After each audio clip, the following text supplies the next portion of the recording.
തിരികെ പോയാലോ? അന്ന് ഞങ്ങൾ നീന്തി തുഴച്ച നമ്മുടെ ആ പഴയ കുളക്കടവിലേക്ക്. ഓർമ്മകളിലെ ആ കുളക്കടവ് വീണ്ടെടുപ്പിൻ്റെ പാതയിലാണ്.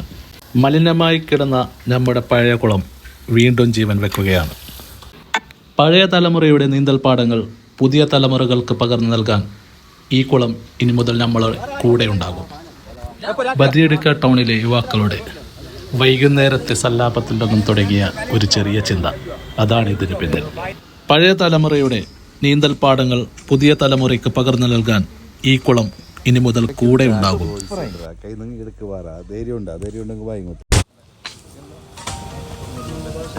പിന്നെ അതായത് ബദിയടുക്ക ബി എന്തെടുക്കുക അതിൻ്റെ ഈ കുളം നമ്മൾ നന്നാക്കാൻ വേണ്ടിയിട്ട് പിന്നെ ഒരുങ്ങിയതാണ്. അപ്പോൾ ബദിയടുക്കതിൻ്റെ ഒരു കൂട്ടം ചെറുപ്പക്കാരും യുവാക്കളും കൂടിയിട്ട് നല്ല രീതിയിൽ സഹകരിച്ചിട്ടുണ്ട്, സപ്പോർട്ട് ചെയ്തിട്ടുണ്ട്.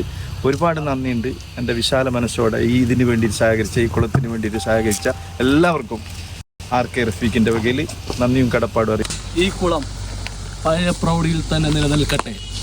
നമുക്ക് നമ്മുടെ നാടിന് പുരോഗതിക്കായി മുന്നേറാം.